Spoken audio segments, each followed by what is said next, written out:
Hello guys, learners globe YouTube channel में आप सभी का स्वागत है। तो देखिए, आज के इस वीडियो में हम लोग टीचिंग एप्टीट्यूड का नेक्स्ट सेट लेने वाले हैं।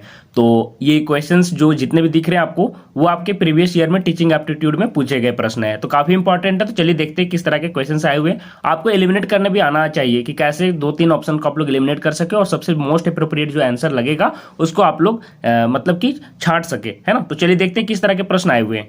While preparing time table for school, A teacher should keep in mind, विद्यालय के लिए समय सारणी का निर्माण करते समय अध्यापक को ध्यान रखना चाहिए। तो यहाँ पे देखिए टाइम टेबल की बात बोला जा रहा है ना, कि समय सारणी कैसे बनाना है। तो समय सारणी आप लोग याद रखिए कि यहाँ पे क्या क्या ध्यान में रख के बनाया जाता है।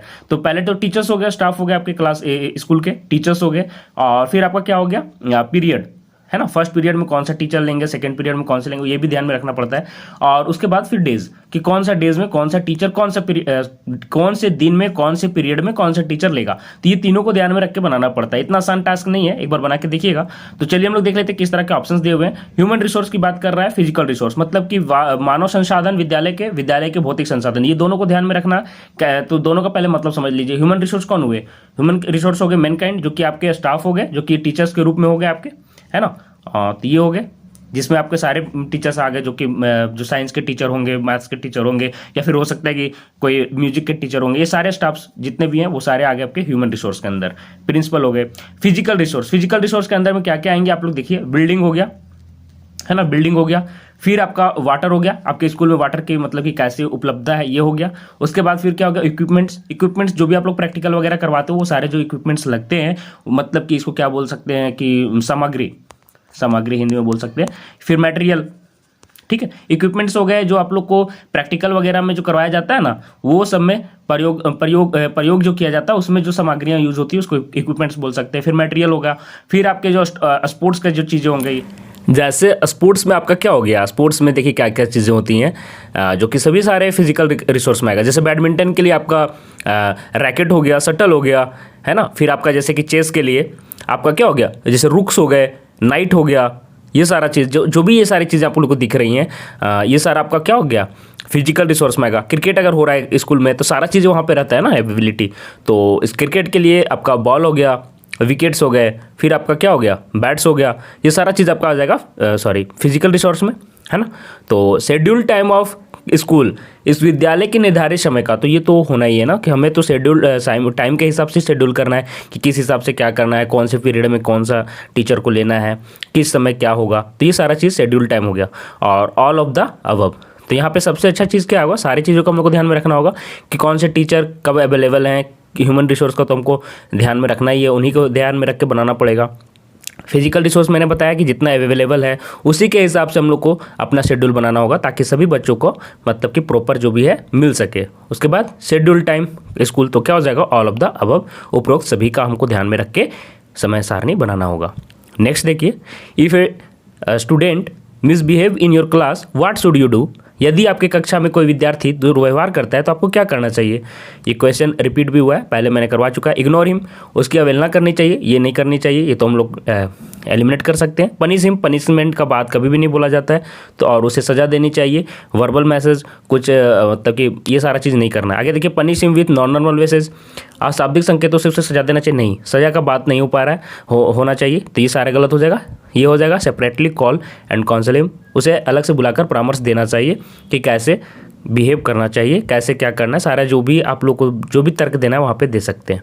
नेक्स्ट क्वेश्चन देखिए, पूछ रहा है कि if some of the students in your class are not doing homework regularly, then you will, क्या करोगे, है ना। यदि आपके कक्षा में कुछ बच्चे लगातार गृह कार्य नहीं कर रहे, तब आप क्या करेंगे। इग्नोर देम, उनकी अवहेलना करेंगे।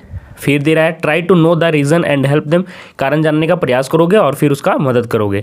फिर not allow them to sit in the class, उन्हें कक्षा में नहीं बैठने दोगे, तो ये इग्नोर हिम और ये उन्हें कक्षा में बैठने नहीं देंगे, ये दोनों ऑप्शन पहले भी आप लोग को एलिमिनेट करना होगा। नन ऑफ द अबव, तो ये आप लोग को डी और बी में आप लोग को कन्फ्यूजन होगा। तो देखिए, try to know the reason बोल रहा है कि कारण जानने का प्रयास करेंगे और फिर उसका हेल्प करेंगे, तो ये आपको सबसे सही आंसर हो जाएगा। काहे कि जो भी प्रॉब्लम है आप उनसे अकेले में पूछ सकते हो, या क्लासरूम में अगर बताने में कंफर्टेबल है तो ठीक है, नहीं तो बाहर भी पूछ सकते हो कि बच्चे तुम्हारे साथ क्या प्रॉब्लम है। तो वो अपना रीज़न कुछ तो बताएगा कि क्या प्रॉब्लम के कारण नहीं बना पा रहा है। हो सकता है कि 2-3 दिनों से कुछ बीमार हो, या फिर कुछ ही मानसिक रूप से कुछ हुआ हो मेंटली। तो ये सारा चीज़ आप लोग पूछ सकते हो। तो ये आप लोग का सबसे अप्रोप्रिएट आंसर हो जाएगा सेकेंड ऑप्शन। कारण जानने का प्रयास करेंगे और फिर उसकी मदद भी करेंगे। नेक्स्ट क्वेश्चन देखिए, ए teacher should have the knowledge of the, एक शिक्षक को जानकारी होनी चाहिए। ये क्वेश्चन भी आप लोग का रिपीट हुआ है, मतलब कि पहले मैंने करवाया उसी से मिलता जुलता है, सेम है नहीं है भी है ऑप्शन। तो सब्जेक्ट विषय की, तो आप लोग को मैंने बताया था कि सब्जेक्ट का बहुत ही अच्छे से नॉलेज होना चाहिए टीचर को। नेक्स्ट देखिए, चाइल्ड साइकोलॉजी, बाल मनोविज्ञान की, तो इसकी भी जानकारी होनी चाहिए। इसीलिए तो आप लोग को बीएड करिकुलम में आप लोग को किया गया है, ताकि आप लोग को जो सब्जेक्ट नॉलेज है वो तो होने के साथ साथ चाइल्ड साइकोलॉजी होना बहुत ही इंपॉर्टेंट अब आप लोग का हो गया। आप लोग बच्चों का मनोविज्ञान आप लोग को समझना चाहिए कि बच्चे क्या चाहते हैं आपसे। आप उनके एक्सप्रेशन से पकड़ना आ जाना चाहिए कि बच्चे को क्या प्रॉब्लम है। और आप लोग को मैंने माइक्रो टीचिंग में बताया भी था कि किस तरह से आप लोग को चेंजेस भी करने हैं, टीचिंग के मेथड्स में आपको चेंज लाना है और आप लोग को काम करते चलना है। एक कोई भी टीचिंग का मेथड में उसमें बार बार आपको क्या करना होगा, बार बार बदलाव लाना पड़ेगा। आगे देखिए, टीचिंग टेक्नोलॉजी, शिक्षण तकनीकी का, ये तो आप लोग को होना ही चाहिए, तभी आप उन लोगों को क्लासरूम में अच्छे से क्लास ले पाओगे। जो भी टेक्नोलॉजी यूज़ करना है, प्रोजेक्टर हो गया, जो भी चीज़ें हैं, फिर टीएलएम बना के लाओगे, वो सारों का यूज़ करने आना चाहिए। कैसे आप लोग को अच्छे से बताना है ताकि बच्चों को ज़्यादा उससे क्या कर सके, रिलेट कर सके। तो ये भी ऑप्शन सही हो जाएगा। तो क्या हो जाएगा, ऑल ऑफ दी अबव, मतलब आपका उपरोक्त सभी। चलिए नेक्स्ट देखिए, what is the use of text book in class, बोलता है कक्षा में पाठ्य पुस्तक का उपयोग क्या है। तो पाठ्य पुस्तक का क्या उपयोग है, तो क्या देखिए ऑप्शंस क्या क्या दिए हुए हैं आप लोग को दिया है। टू अचीव लर्निंग ऑब्जेक्टिव, सीखने के उद्देश्य को प्राप्त करना। फिर बोल रहा है to delimit what is to be taught, बोल रहा है कि जो सिखाया जाना है उसे परिसीमित करना। To explain ideas and concept, विचारों और अवधारणाओं को समझाने के लिए। सेट न्यू स्टैंडर्ड्स, नए मानक सेट करने के लिए। तो देखिए, मैंने आप लोगों को बताया था कि जब भी हम लोग जाते हैं क्लासरूम में तो हम लोग का उद्देश्य होता है कि जो भी पाठ्य पुस्तक है उसका क्या ऑब्जेक्टिव होता है, उसका होता है कि टू अचीव लर्निंग ऑब्जेक्टिव्स, जो भी सीखने के उद्देश्य हैं वो प्राप्त कर सके। क्लासरूम में टेक्स्ट बुक इसलिए तैयार किया जाता है, सारे बच्चों के लिए टेक्स्ट बुक इसलिए तैयार किया जाता है ताकि जो भी हम लोग का जो लर्निंग ऑब्जेक्टिव्स है कि इस क्लास के लिए, इस कक्षा में, इस स्टैंडर्ड में ये सीख जाना चाहिए। तो ये हम लोग टेक्स्ट बुक से ही क्या करते हैं, निर्धारित करते हैं, ताकि वो बच्चे उस क्लास में जो भी लर्निंग ऑब्जेक्टिव्स उस क्लास के हिसाब से होना चाहिए वो उसको अचीव कर ले। To delimit what is to be taught, जो सिखाया जाना उसे परिसीमित करना, ये सही नहीं होगा। To explain ideas and concept, देखिए ये थोड़ा बहुत सही है ये सारे, लेकिन आप लोग को मैं फिर से बता रहा हूँ जो सबसे मोस्ट अप्रोप्रिएट ये हो जाएगा। फिर सेट नए स्टैंडर्ड्स, नए मानक सेट करने के लिए ये भी नहीं होगा। तो आप लोगों का सबसे सही हो जाएगा सीखने के उद्देश्य को प्राप्त करना, to achieve learning objectives. Set new standards, ये आप लोग का यहाँ पे बदलाव को दिखा रहा है। तो ये भी, ये सब दोनों जो ऑप्शन है तीनों जो थोड़े बहुत सही हैं, लेकिन ये वाला ऑप्शन सबसे मोस्ट अप्रोप्रिएट हो जाएगा। नेक्स्ट क्वेश्चन देखिए, पूछ रहा है learning in the mother tongue helps a student to blank दिया हुआ है कि द सब्जेक्ट मैटर, मातृभाषा में सीखना एक छात्र को विषय वस्तु को में मदद करता है, इंटरप्रेट करने में, व्याख्या करने में, क्रिएट न्यू नॉलेज, नए ज्ञान के सृजन में, रिप्रोड्यूस, पुनः प्रस्तुत करने में, इजीली कॉम्प्रीहेंड, आसानी से समझने में। तो देखिए सारे ऑप्शंस थोड़े थोड़े सही हैं। इंटरप्रेट भी आप लोग को सही होगा कि व्याख्या करना आप लोग के लिए लर्निंग में खास करके जो आप लोग का मदर टंग है उसमें आसानी होता है, ये तो सही है। तो आप लोग को ना सबसे सही यहाँ पे आप लोग को टिक करना पड़ेगा, यही यहाँ पे आप लोग के पास सबसे बड़ा चैलेंज है। तो ये इस तरह के क्वेश्चंस ना थोड़ा से अच्छे से जो करके जाएंगे वही बच्चे अच्छे कर पाएंगे। पुनः प्रस्तुत करने में, ठीक है, ये भी सही है थोड़ा बहुत। क्रिएट न्यू नॉलेज, नए ज्ञान के सृजन में, तो देखिए आप लोगों को मैं बता दूं कि सबसे आसानी से जो बच्चे हैं मातृभाषा में सीख सकते हैं और रिटेन भी कर सकते हैं। रिटेन मतलब क्या हो गया, लंबे समय तक वो याद रख सकते हैं, तो रिटेन भी कर सकते हैं। साथ ही साथ क्या हो गया, आपका रिटेंशन अच्छा हो गया इसके लिए, ठीक है, रिटेंशन अच्छा हो गया, आप अच्छे से समझ सकोगे। तो इससे क्या होगा ना कि ऑटोमेटिकली अगर आप अच्छे से समझ गए हो तो व्याख्या भी कर पाओगे, है ना। तो सबसे यहाँ पे मोस्ट अप्रोप्रिएट हो जाएगा इजीली कॉम्प्रीहेंड, ठीक है। अगर ऑल ऑफ द अबव रहता तो हम लोग वो मारते, टिक कर देते, लेकिन यहाँ पे दे रहा है तो आप लोग को इजीली कॉम्प्रीहेंड हो जाएगा, आसानी से समझने में होता है। और इससे साथ ही साथ देखिए आप लोग को मैं बता दूं कि रिटेन तो कर ही पाओगे, उसके साथ ही साथ अलग लैंग्वेज जब बाद में से, अभी आप लोगों को पता होगा कि जो एनईपी आया है न्यू एजुकेशन पॉलिसी, इसके हिसाब से क्लास 5 तक, हाँ शायद 5 तक आप लोग का जो भी एजुकेशन है वो आप लोग को मातृभाषा में दिया जाएगा, है ना। तो ये आप लोग को जानना होगा कि मातृभाषा क्षेत्रीय भाषा में आप लोग को दिया जाएगा, जो भी आप लोग को उस क्षेत्र में बोला जाता है। इससे क्या होगा, बच्चों को आसानी से समझ पाएंगे। पहले क्या होता था, दूसरा लैंग्वेज थोपा जाता था, बचपन से ही थोपा जाता था, तो उससे उसके लर्निंग में मतलब कि प्रॉब्लम होता था। तो अब ये छोटे बच्चे जो होते हैं सबसे मेन उनका होता है यही आसानी से समझना, ये आप लोग समझिए कि क्यों ज़रूरी है। आप लोग को अब मैं सही तरीके से बता रहा हूँ कि छोटे बच्चे से आप एक्सपेक्ट नहीं कर सकते कि वो व्याख्या करेंगे, है ना। अगर आप उनको ABCD सिखा रहे हो या फिर एडिशन सिखा रहे हो, सब्सट्रैक्शन सिखा रहे हो, जोड़ घटाव जो भी है, तो उसके लिए इंटरप्रेट करना, व्याख्या करना बच्चों के लिए ज़रूरी नहीं है। बच्चे व्याख्या क्या करेंगे, बच्चे तो सिर्फ सीख रहे हैं। तो क्रिएट वहाँ पे बच्चे सबसे याद रखिए कि जो प्राइमरी लेवल के जो बच्चे होते हैं उनके लिए सबसे इंपॉर्टेंट होता है कि वो आसानी से समझ ले, जो आप बता रहे हो ना वो आसानी से उसको समझ सके और रिटेन कर सके, है ना। तो ये सबसे बड़ा प्रॉब्लम चुनौती रहता है टीचर के लिए। तो यहाँ पे व्याख्या करना, इसलिए मैंने आपको बताया कि हायर क्लासेस में ठीक भी है, लेकिन अब छोटे बच्चों के लिए ये ठीक नहीं रहेगा। क्रिएट न्यू नॉलेज ये छोड़िए। रिप्रोड्यूस पुनः प्रस्तुत करने में, तो वो आप लोग को उस क्लास में रिप्रोड्यूस पुनः प्रस्तुत करने का कोई ज़रूरत नहीं होता है। वैसा होता है, ये दोनों का भी यूज है, ऐसा मैं नहीं बोल रहा हूँ, लेकिन कम है। लेकिन सबसे मेन जो हो गया कि हर समय जो काम देगा, आप 1 घंटे का लेक्चर लोगे तो 1 घंटा में 1 घंटा जो सबसे ज़्यादा अच्छा रहेगा कि वो सभी चीज़ें समझ सकेंगे। जो आप 1 घंटे का क्लास ले रहे हो ना, सारा का सारा चीज़ वो आसानी से समझ सकते हैं और रिटेन भी कर सकते हैं। तो सबसे सही क्या हो जाएगा, आसानी से समझने में। इसलिए 5th तक आप लोगों को मैंने बता दिया है कि आप लोगों को क्षेत्रीय भाषा में बच्चों को न्यू एजुकेशन पॉलिसी के तहत दिया जाएगा एजुकेशन, और साथ ही साथ एक और सब्जेक्ट भी रख सकते हैं। इससे क्या होगा, बच्चे ज़्यादा फ्लैक्सिबल होंगे। 2 सब्जेक्ट्स रहेंगे, 2 लैंग्वेज रहेंगे, तो बच्चे आगे जाके ज़्यादा फ्लैक्सिबल होंगे और फिर कोई भी चीज़ को एक्सप्लेन करने में ज़्यादा मतलब कि कंफर्टेबल रहेंगे। चलिए नेक्स्ट देखिए, दे रहा है कि teaching aids are useful because they, शिक्षण सामग्री उपयोगी है क्योंकि ये हेल्प टीचर्स वर्क, शिक्षक के कार्य में मदद करते हैं। एक्टिवेट ऑल सेंसेस, सभी इंद्रियों को सक्रिय कर देते हैं। हेल्प स्टूडेंट्स टू अटेंटिव, बच्चों को चौकस कर देते हैं। मेक लर्निंग मोर मीनिंगफुल, क्या बोल रहे हैं, अधिकम को बहुत अधिक सार्थक बनाता है। सारे ऑप्शंस थोड़े बहुत सही हैं, लेकिन एक्टिवेट ऑल सेंसेस, क्या सभी इंद्रियों को सक्रिय कर देते हैं क्या, कुछ मतलब कि सेंसेस तो जरूर होते हैं, लेकिन सभी का मैं बात नहीं कर सकता। तो ये आप लोग के यहाँ पे गलत हो जाएगा। आगे देखिए, help students to be attentive, ये ठीक है, मतलब कि आप लोग का जो भी बच्चे हैं, अगर आप लोग अच्छे से एड्स यूज़ करते हैं तो अटेंटिव हो जाते हैं, लेकिन सबसे यहाँ पे सटीक चुनना पड़ेगा जो सबसे सही है ना। ऐसे तो ये सभी ऑप्शंस, यही टीचिंग एप्टीट्यूड का सबसे बड़ा चैलेंज है कि आप लोग को अगर करके जाओगे तो यही फायदा होने वाला है। फिर से मैं बता रहा हूँ, आप लोग को ये तरह के क्वेश्चंस को टैकल करना आ जाएगा। तो ये वाला आप लोग का नहीं होगा, ये भी नहीं होगा, अटेंटिव तो ठीक है। और आगे देखिए, हेल्प टीचर्स वर्क, ये भी ठीक ही ठाक है, लेकिन सबसे सही हो जाएगा मेक लर्निंग मोर मीनिंगफुल, बच्चे ज़्यादा चीज़ जो समझना है ज़्यादा सार्थकता से समझ सकते हैं, ज़्यादा चीज़ें उनसे वो मतलब कि क्या कर सकते हैं, गेन कर सकते हैं। तो ये आप लोग का ऑप्शन सबसे सही हो जाएगा, मेक लर्निंग मोर मीनिंगफुल आप लोग को हो जाएगा। टीचिंग एड्स इसलिए यूजफुल है, ठीक है, याद रखिएगा। शिक्षक के काम में भी हेल्प करता है, ये मैं आपको बताया, लेकिन क्या करने के लिए यूज किया जाता है, बिकॉज दे, क्यों उपयोगी है, तो उपयोगी इसलिए क्या है कि वो लर्निंग को मोर मीनिंगफुल बनाता है। ये तो टीचर का हेल्प हो गया, तो ये टीचर की बात कर रहा है, लेकिन यहाँ पे किसके लिए पूछ रहा है, बच्चों के हिसाब से पूछ रहा है कि बच्चों के लिए किस तरह से यूजफुल है। तो क्या हो जाएगा, मेक लर्निंग मोर मीनिंगफुल, अधिगम को अधिक सार्थक बनाती है।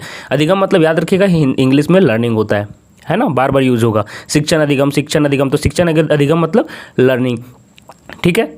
चलिए नेक्स्ट क्वेश्चन की तरफ हम लोग चलते हैं। इस क्वेश्चन में देखिए पूछ रहा है, teachers classroom behaviour should be good because, शिक्षक का कक्ष व्यवहार क्या होना चाहिए, अच्छा होना चाहिए क्योंकि। यहाँ पे ऑप्शंस देखिए क्या क्या दिए हुए हैं, अच्छे अच्छे ऑप्शंस आप लोग को यहाँ पे देखने को मिल रहा है। It will set an example, या एक उदाहरण स्थापित करेगा। मोर अटेंटिव बनाएगा बच्चों को, अधिक चौकस हो जाएंगे बच्चे। इन्वायरमेंट क्या हो जाएगा, कंड्यूसिव हो जाएगा, लर्निंग के लिए अनुकूल हो जाएगा। और स्टूडेंट्स विल अप्रिशिएट इट, इसकी सराहना करेंगे। तो देखिए सबसे पहला बात कि अगर आपका बिहेवियर अच्छा है तो हम लोग क्या चाहते हैं कि क्लासरूम में जो टीचर्स और स्टूडेंट का जो बॉन्डिंग हो अच्छा से हो सके, रिलेशनशिप अच्छा बन सके, है ना। जो भी आप समझाना चाहते हैं दोनों के बीच में जो होता है ना कि समझने का जो होना चाहिए, बॉन्डिंग बहुत अच्छा होना चाहिए। तो आप इसके लिए क्या चाहिएगा कि आपका बिहेवियर क्या होना चाहिए, अच्छा होना चाहिए। इससे क्या होता है कि आपको मैनेजमेंट में भी हेल्प होगा, बच्चों का मैनेजमेंट करना पड़ता है ना। एक टीचर के रूप में आपको क्या मैंने बताया कि आप लीडर हैं, तो लीडर है तो सारा चीज़ आप ही को करना होगा, मैनेज भी करना होगा, मैनेजमेंट का भी देखना, मैनेज भी करना होगा। तो ये सारा चीज़ आप लोग को कैसे हो पाएगा, तो ये आपके अच्छे बिहेवियर के कारण हो पाएगा। तो इससे क्या होगा कि इन्वायरमेंट जो है वो ज़्यादा अनुकूल हो जाएगा सीखने के लिए, है ना, लर्निंग के लिए। तो सारा सबसे अच्छा ऑप्शन क्या हो जाएगा, सी ऑप्शन आपको बिल्कुल करेक्ट हो जाएगा, सबसे अच्छा ऑप्शन यही होगा। चलिए नेक्स्ट क्वेश्चन देखिए इस सेट में थोड़े से क्वेश्चंस अच्छे हैं, तो आप लोग ये सारे चीज़ लगा लीजिए। और पिछले के सेट्स जितने भी मैंने करवाए हैं सभी प्रीवियस ईयर में आपके टीचिंग एप्टीट्यूड में पूछे गए हैं। तो 11 के 11 सेट आप लोग को देख लेने हैं। मैं फिर से बता रहा हूँ, सारा सेट आप लोग करते चलिए, और कोशिश करूँगा कि रीजनिंग का भी मैं कुछ सेट करवा दूँ आप लोग को। रीजनिंग में फिर से बता रहा हूँ कि आप लोग को टॉपिक वाइज नहीं करना है, नहीं तो बहुत टाइम लगेगा। आप लोग क्या करिए, एक सेट बनाया कीजिए, एक सेट बनाया कीजिए, और उसमें से कुछ जो क्वेश्चंस में आप लोग फंसते हैं वो टॉपिक वाइज आप लोग क्लियर किया कीजिए, तो वो ज़्यादा बेहतर रहेगा। और इंग्लिश का भी प्रिपरेशन कैसे करना है इस पर एक मैं डेडिकेटेड वीडियो बनाऊंगा कि कैसे आप लोग को कम टाइम में आप लोग को कैसे प्रिपरेशन करके कंप्लीट करना है। चलिए नेक्स्ट क्वेश्चन चलिए देख लेते हैं आप लोग का। क्या पूछ रहा है कि teacher training is necessary because, है ना, शिक्षण प्रशिक्षण आवश्यक है क्योंकि ये इंक्रीज लर्निंग स्किल्स, शिक्षण कौशल बढ़ाने के लिए, यही इसी के लिए तो जाते हो। आगे देखिए, understand methods of teaching organisation, school संगठन के तरीके को समझने के लिए ये भी होगा, है ना, कि सारे संगठन स्कूल ऑर्गेनाइजेशन का क्या क्या है मेथड्स है, वो सारा चीज़ भी हम लोग समझते हैं। अपग्रेड नॉलेज ऑफ कंटेंट, विषय ज्ञान का भी बढ़ाने के लिए, हाँ ये भी हो जाएगा। तो क्या हो जाएगा, ऑल ऑफ दी अबव, उपरोक्त सभी। तो ये सारी चीज़ों के लिए हम लोग को शिक्षण प्रशिक्षण दिया जाता है। याद रखिएगा, ये तीनों चीज़ों के लिए हम लोग क्या करते हैं, शिक्षण कौशल भी बढ़ाते हैं, और संगठन के लिए जो भी तरीका है, संगठन के लिए जो पढ़ाने का तरीका जो भी है, अंडरस्टैंड मेथड्स ऑफ, स्कूल संगठन के जो तरीके हैं कि कौन से संगठन किस तरह से कहाँ पढ़ाया जाता है, वो सारा चीज़ अपग्रेड हो जाएगा। नॉलेज ऑफ कंटेंट, विषय ज्ञान को बढ़ाने के लिए, ये भी आपका ऑप्शन सही हो जाएगा। तो ऑल ऑफ दी अबव आपका आंसर सही हो जाएगा। चलिए आगे देखिए, स्टडी ऑफ ब्लैंक दिया हुआ है, improve a students ability to experiment and analyse. खालिस्तान दिया हुआ है कि अध्ययन से छात्रों के प्रयोग और विश्लेषण की क्षमता में सुधार होता है। तो यहाँ पे भी देखिए, आप लोग का कोई वैसा दिया हुआ नहीं है, तो देखिएगा यहाँ पे आप लोग को याद रखना चाहिए कि हम लोग नेचर से रिलेटेड किस सब्जेक्ट में पढ़ते हैं। फिर से मैं पूछ रहा हूँ कि नेचर से रिलेटेड जो भी जितने भी नेचर में आपके जो क्रियाएं हो रही हैं, जो भी चीज़ें हो रही हैं, वो सारा चीज़ हम लोग किस में पढ़ते हैं, तो वो हो जाएगा साइंस के अंदर, है ना। तो याद रखिएगा, विज्ञान के अंदर छात्रों के प्रयोग और विश्लेषण की क्षमता में सुधार होता है। तो साइंस नेचर्स में जितने भी तरह की चीज़ें हो रही हैं, वो सारा चीज़ हम लोग साइंस के अंदर देखते हैं। प्रकृति में जो भी घटनाएं घट रही हैं, वो सारा चीज़ हम लोग इसी के अंदर देखते हैं, और उसका कारण जानने का हम लोग क्या करते हैं, कोशिश करते हैं। तो क्या हो जाएगा कि छात्रों में इससे क्या होता है, प्रयोग भी होता है, एबिलिटी टू एक्सपेरिमेंट हो जाएगा, और एनालाइज, और हम लोग उसको एनालाइज भी करते हैं। तो साइंस इसका आंसर होगा। याद रखिएगा, ये क्वेश्चन बहुत अच्छा है, तो आप लोग का अगर आएगा तो दिक्कत नहीं होना चाहिए। चलिए नेक्स्ट क्वेश्चन। और याद रखिए कि आप लोग को दो तरह का एजुकेशन आप लोग जाके पढ़ोगे, आगे जाके कोर्स करिकुलम में आगे जाके पढ़ोगे, कोर्स करिकुलम, ठीक है। तो दो तरह के सब्जेक्ट्स होते हैं, एक ऑप्शनल होता है जो कि इच्छिक होता है, जो बच्चे अगर लेना चाहते हैं कि नहीं लेना चाहते, ये उसके इच्छा पर रहता है। ऐच्छिक जिसको बोल सकते हैं, ऐच्छिक, है ना। और कुछ सब्जेक्ट्स क्या होते हैं, कंपलसरी होते हैं, जो कि अनिवार्य होते हैं। याद रखिएगा कि कुछ सब्जेक्ट्स अनिवार्य होते हैं जो कि बच्चे को करिकुलम में रहना ही रहना है, और कुछ ऐच्छिक रूप से जो बच्चे की प्रतिभा है, जैसे कुछ बच्चे अगर संगीत में अच्छा है तो उसको हम लोग क्या कर सकते हैं, उनके करिकुलम में उनका संगीत जोड़ देंगे, है ना, म्यूजिक जोड़ देंगे। और कुछ बच्चे आर्ट में तेज़ है तो उसको आर्ट्स भी हम लोग कुछ जो भी चीज़ में तेज़ है उसमें जोड़ देंगे। तो ये सारा चीज़ ऐच्छिक हो गया। बच्चा स्पोर्ट में कुछ अच्छा है तो उसका करिकुलम में ऐड कर देंगे। लेकिन अनिवार्य सब्जेक्ट जो उनको सीखना ही सीखना है, जो कि सभी बच्चों के लिए हेल्पफुल है, तो ये उसमें साइंस भी आता है। याद रखिएगा, बाकी सब्जेक्ट्स भी बहुत सारे आते हैं, मैथमेटिक्स भी आता है, लेकिन मैं यहाँ बात कर रहा हूँ कि साइंस भी आता है, तो वो अनिवार्य है। तो याद रखिएगा, ये सारा चीज़ आप लोग को आगे जाके पढ़ना है। चलिए नेक्स्ट देखते हैं। The main M of teaching should be, शिक्षण का मुख्य उद्देश्य होना चाहिए। तो शिक्षण का मुख्य उद्देश्य क्या होना चाहिए, देख लीजिए। टू डेवलप ओनली थिंकिंग, केवल सोच विकसित करना, ठीक है। टू डेवलप ओनली रीजनिंग, केवल तर्क का विकसित करना, विकास करना। तो हम लोग को दोनों करना है ना। टू गिव, जानकारी देने के लिए, तो क्या हो जाएगा, सबसे अप्रोप्रिएट हो जाएगा बोथ एंड भी। हम लोग को सोच भी विकसित करना है ताकि वो थिंकिंग एबिलिटी भी अच्छा हो सके और रीजनिंग एबिलिटी भी। तो क्या हो जाएगा, सी ऑप्शन बिल्कुल करेक्ट हो जाएगा। टू गिव इन्फॉर्मेशन, सिर्फ जानकारी देने के लिए हम लोग का मुख्य उद्देश्य नहीं होता है, ठीक है। तो हम लोग को ये दोनों ऑप्शन ज़्यादा करेक्ट हो जाएगा। चलिए नेक्स्ट क्वेश्चन की तरफ बढ़ते हैं। नेक्स्ट क्वेश्चन देखिए, पूछ रहा है an effective teacher is one who can, एक प्रभावी शिक्षक वह है जो कर सकता है कंट्रोल द क्लास। देखिए सारे ऑप्शन से ऐसे क्वेश्चंस होते हैं चैलेंजिंग। देखिए कंट्रोल द क्लास, क्लास को नियंत्रित करना, हाँ तो लीडर है तो आप लोग को मैनेजमेंट करके ये होना चाहिए, लेकिन सबसे जो सही है ना वो आप लोग को यहाँ पे करेक्ट मतलब कि टिक करना होगा। मोटिवेट स्टूडेंट्स टू लर्न, सीखने के लिए बच्चों को प्रेरित करना। करेक्ट द असाइनमेंट्स केयरफुली, जो दत्त कार्य है उसको सही से ध्यान से करके सही करना। Give more information in less time, कम समय में अधिक जानकारी देना। तो सारा चीज़ सही है, लेकिन सबसे जो सही है वो हो जाएगा मोटिवेट स्टूडेंट्स टू लर्न, छात्रों को सीखने के लिए प्रेरित करना। सबसे पहले देखिए हम लोग क्या करते हैं ना कि जो भी बच्चे का जो इंटरेस्ट है ना, उससे जो भी उनका पोटेंशियल है, उस इंटरेस्ट में जो सबसे अच्छा पोटेंशियल है वो हम लोग उनको ऐसा मतलब इन्वायरमेंट बना के देते हैं कि वो जो भी उनका इंटरेस्ट है, जो भी उनका मन है, उसको वो अचीव कर सके। जो भी पोटेंशियल है, जिस पोटेंशियल तक मतलब जाना चाहिए, उस बच्चे में आना चाहिए, वो हम लोग वैसा क्या करते हैं, इन्वायरमेंट तैयार करते हैं।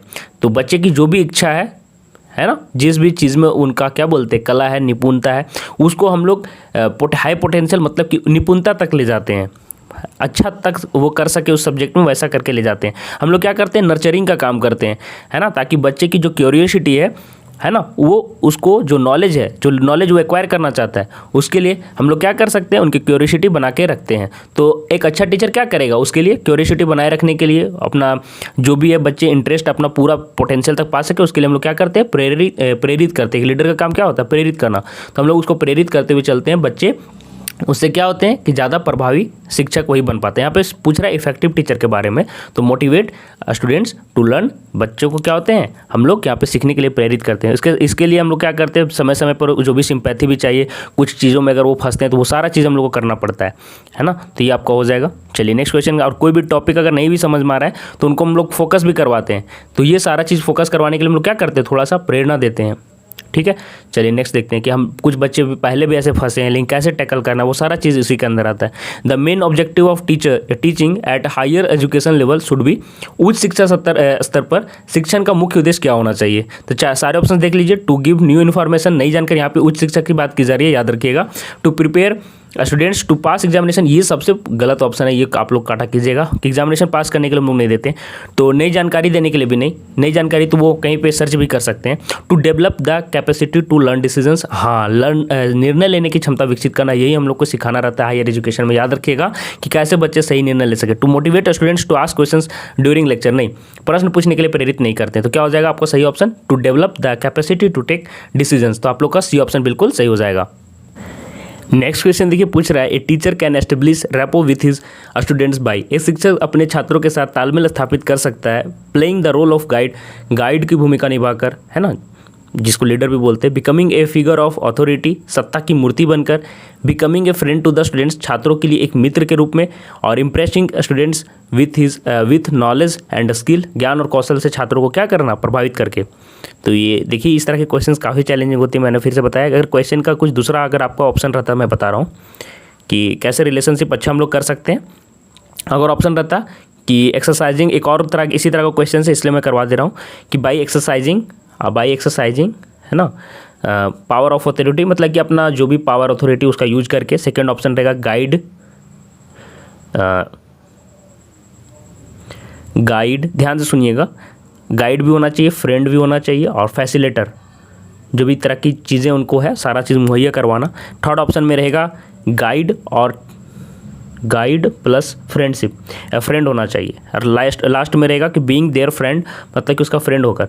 तो सबसे अच्छा चीज़ होता है गाइड, फ्रेंड एंड फैसिलेटर। तो तीनों चीज़ों का यहाँ पे मतलब समावेश होना चाहिए, सब चीज़ होना चाहिए। तो इस तरह से यहाँ पे देखिए, यहाँ पे फ्रेंड सिर्फ सही नहीं होगा, गाइड भी सही नहीं होगा, हम लोग को सब तरह का वहाँ पे भूमिका निभाना पड़ता है। तो क्या हो जाएगा, इंप्रेसिंग स्टूडेंट। यहाँ पे उस क्वेश्चन का आंसर मैंने बता दिया, वहाँ पे गाइड, फ्रेंड एंड फैसिलिटेटर तीनों होगा यूज, जो रहेगा वही आंसर। इस तरह के क्वेश्चन दो तरीके से आते, इसलिए मैंने बता दिया। तो क्या हो जाएगा, ज्ञान और कौशल के साथ छात्रों को मतलब प्रभावित करके उस तरह से हम लोग क्या कर सकते हैं, और रैपो बना सकते हैं। तभी बच्चों के बीच रिलेशनशिप अच्छा बनेगा, हम लोग उनको इंप्रेस करेंगे अपने नॉलेज और स्किल के ऊपर। दोनों चीज़ें एक तरह से हेल्पफुल है। आपको मैंने बताया ना कि अच्छा फैसिलिटेटर किस तरह से अच्छा बन सकते हैं, तो ये नॉलेज और स्किल के दम पर ही। तो वहाँ पे सारा चीज़ इंक्लूड कर दिया ना कि आप लोग का कैसे होना चाहिए। आप लोग को मैंने बताया था कि फ्रेंड जैसा आपको क्या करना है, फ्रेंड जैसा उनके साथ तालमेल स्थापित करना है, और आपको गाइड करते हुए चलना है। ये सारा चीज़ मैंने आप लोग को पहले बताया कि आप लोग की भूमिका होती है गाइड की, है ना, कि गाइड के रूप में आपकी भूमिका होती है। और मित्रवत व्यवहार होता है, आप लोग को मैंने बताया कि व्यवहार जो आपका बिहेवियर वो फ्रेंडली होता है। आप लोग की भूमिका होती है गाइड के रूप में, और आपका रेपो के लिए ये भी ज़रूरी है कि आपका नॉलेज होना चाहिए, फैसिलिटेटर अच्छा होना चाहिए। तो तीनों चीज़ों को इंक्लूड करके यहाँ पे ये ऑप्शन, लेकिन सबसे बेस्ट ऑप्शन यहाँ पे ये रहेगा। अगर अलग अलग देगा तो ये हो जाएगा, लेकिन अगर कंबाइन रूप पे देगा तो तीनों आंसर होगा। ठीक है, मैंने बता दिया। आगे देखिए, education is a powerful instrument of, शिक्षा एक शक्तिशाली साधन है।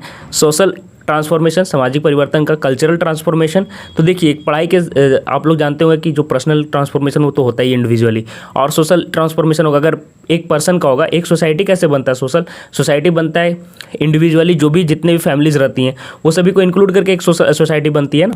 तो पर्सनल ट्रांसफॉर्मेशन होगा तो उससे फैमिली में होगा, उसके बाद फिर सोशल ट्रांसफॉर्मेशन होगा, और कल्चरल तो नहीं होना है। तो तीनों चीज़ें हो जाएंगी, तो क्या हो जाएगा, ऑल ऑफ दी अबव, मतलब कि उपरोक्त सभी चीज़ों में परिवर्तन आप लोगों को देखने को मिल सकता है। ठीक है, ट्रांसफॉर्मेशन देखने को मिलेगा।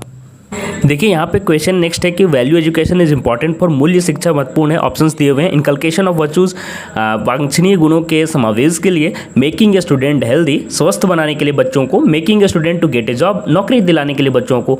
आगे दिया वो ऑलराउंड डेवलपमेंट ऑफ पर्सनैलिटी, व्यक्तित्व के सर्वांगीण विकास के लिए।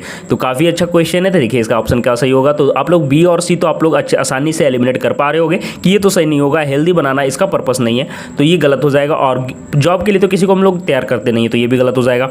अब ए और डी में आप लोगों को कन्फ्यूजन हो होगा। तो आप लोग याद रखिए कि जो हम लोग का एजुकेशन है, एजुकेशन का मेन पर्पस हम लोग को क्या होता है कि all round development of personality कैसे बच्चों में डेवलप कर सके। लेकिन यहाँ पे बात क्या किया जा रहा है, वैल्यू एजुकेशन की बात की जा रही है। तो वैल्यू एजुकेशन क्या हो गया ना, वैल्यू एजुकेशन हो गया कि जो भी आउटर वर्ल्ड में जो भी प्रॉब्लम्स है उनको अच्छे से आप क्या कर सको, फेस कर सको, उसके लायक बनाना, उनको फेस कर सको, उसके लिए जो एटीट्यूड चाहिए वो एटीट्यूड आपके अंदर लाता है वैल्यू एजुकेशन। तो याद रखिएगा इसके अंदर आप लोग बैड मॉरल्स और क्या गुड मॉरल्स है वो सारा चीज़ सीखते हैं, कैसे राइट रॉन्ग में आप लोग को डिफरेंशिएट करना है, वो सारा चीज़ आप लोग को यहाँ पे वैल्यू एजुकेशन में सीखने को मिलता है। तो एक तरह से जो भी आपका लाइफ में जो भी चीज़ें होने वाली हैं उनको कैसे अच्छे से जीना है, उनके लिए ये एक तरह से इनकलकेट करता है कि कौन से वर्चूज आपके अंदर होने चाहिए, है ना। तो याद रखिएगा जो भी वांछनीय गुण है वो क्या होने चाहिए, ताकि आप सही गलत में आप लोग क्या कर सको, मतलब कि डिफरेंशिएट कर सको और जो भी प्रॉब्लम्स है उनको आप कर सको। तो याद रखिएगा अगर एजुकेशन की सिर्फ बात करता तो all round development of personality हो जाएगा। वैल्यू एजुकेशन की जब बात होगा तो याद रखिएगा कि यहाँ पे हो जाएगा इनकलकेशन ऑफ वर्चूज। इससे क्या होता है ना, बच्चे ज़्यादा सेंसिबल हो जाते हैं कि कौन सही है क्या गलत है, ज़्यादा अच्छे से आप लोग सोच सकोगे। तो इससे बच्चे ज़्यादा क्या हो जाते हैं, रिस्पॉन्सिबल भी हो जाएंगे और सेंसिबल भी हो जाएंगे। तो ये सारा चीज़ और उसका फ्रेंड्स और फैमिली के साथ भी रिलेशनशिप अच्छा बन पाएगा, किसके कारण, इनकलकेशन ऑफ वर्चूज के द्वारा। तो ये आप लोग याद रखिएगा। चलिए नेक्स्ट क्वेश्चन देख लीजिए, which among the following gives more freedom to the learner to interact. बोलता है निम्न में से कौन सी सीखने वाले को अंतरक्रिया करने के लिए अधिक स्वतंत्रता देता है। तो यहाँ पे अंतरक्रिया की बात कर रहा है, इंटरेक्शन कैसे अच्छा हो पाएगा लर्नर और टीचर के बीच में। तो याद रखिएगा यूज ऑफ फिल्म का उपयोग करके, तो ये नहीं होगा, ये ऑप्शन गलत हो जाएगा। लेक्चर्स बाय एक्सपर्ट्स, विशेषज्ञों द्वारा व्याख्यान, ये भी नहीं हो जाएगा। ये देखिए स्मॉल ग्रुप डिस्कशन, तो ये सही हो जाएगा। छोटे ग्रुप्स में रहेंगे तो ज़्यादा अच्छे से इंटरेक्शन हो पाएगा, सभी बच्चों से आप क्या कर सकेंगे, आप इंटरेक्ट कर पाएंगे, जो भी उनके प्रॉब्लम्स है वो आप लोग ध्यान से सुन पाएंगे। तो viewing country wide classroom programme by TV, ये भी नहीं होगा, ठीक है। तो सी ऑप्शन बिल्कुल करेक्ट हो जाएगा। याद रखिएगा इसमें छोटे समूह में चर्चा कर। चलिए नेक्स्ट क्वेश्चन के लिए हम लोग चलते हैं। नेक्स्ट क्वेश्चन देखिए, पूछ रहा है the essence of an effective classroom environment is एक प्रभावशाली कक्षा वातावरण कैसा होना चाहिए, उसका मूल तत्व क्या है। तो देखिए क्लासरूम ज़्यादा इफेक्टिव कैसे लगेगा, जहाँ पे टीचर्स और स्टूडेंट्स दोनों क्या हो, एक्टिवली पार्टिसिपेट करें, मतलब कि क्लास क्या हो, वाइब्रेंट हो, लाइवली हो। तो क्या हो जाएगा, लाइवली स्टूडेंट टीचर इंटरेक्शन, जीवंत छात्र शिक्षक अंतरक्रिया, जिसमें बच्चे और शिक्षक दोनों की जो अंतरक्रिया हो, मतलब जो दोनों में संबंध हो, इंटरेक्शन हो, अंतरक्रिया हो, बहुत ही मतलब कि क्या हो, जीवंत होना चाहिए। ये आप लोग का होना चाहिए जीवंत, मतलब दोनों एक्टिवली पार्टिसिपेट करें, दोनों मतलब कि क्या होने चाहिए, एक्टिव होने चाहिए, अटेंटिव होने चाहिए। दोनों बच्चे और छात्र दोनों क्या होने चाहिए, तैयार होने चाहिए। जो भी चीज़ें पढ़ाई जा रही हो सारा चीज़, टीचर भी क्या होना चाहिए कि एक्टिव होना चाहिए और छात्र भी, ठीक है। तो ये हो जाएगा। चलिए नेक्स्ट क्वेश्चन चलते हैं, और ये सारे गलत होंगे। स्ट्रिक्ट डिसिप्लिन तो कभी भी नहीं। पिन ड्रॉप साइलेंस जो कि टीचर लोग यूज़ भी करते हैं, ये भी नहीं। ए वैरायटी ऑफ टीचिंग एड्स, ऐसे भी नहीं। याद रखिएगा कि कैसे भी आप लोग को ये सारा चीज़ आप लोग को याद रखिए, आगे जाके टीचिंग में भी हेल्प करेगा कि इफेक्टिव क्लासरूम कैसे बनाना है। तो बच्चों को आप लोग ने इंटरेक्शन ज़्यादा से ज़्यादा करिएगा बच्चों के साथ, इससे क्या होता है, क्लासरूम क्या होता है, वाइब्रेंट होता है। तो ये याद रखिएगा कि ये सारी चीज़ आप लोग अपने भी टीचिंग में जरूर ऐड करते चलिएगा आगे जाके। क्लासरूम कम्युनिकेशन मस्ट भी, बोलता है कि कक्षा में संप्रेषण होना चाहिए। तो याद रखिएगा स्टूडेंट सेंट्रिक होना चाहिए, छात्र केंद्रित। क्या होता है ना कि छात्र केंद्रित स्टूडेंट सेंट्रिक में क्या होता है कि बच्चों के ऊपर मतलब जो एजुकेशन जो होता है उसका मेन एजुकेशन जो प्रोग्राम हम लोग करते हैं उसका जो मेन फोकस मतलब जो होता है मेन जो बिंदु होता है वो हो जाता है वहाँ पे स्टूडेंट, ना कि टीचर। तो यहाँ पे हम लोग लर्नर को ध्यान में रखते हैं, ना कि टीचर को।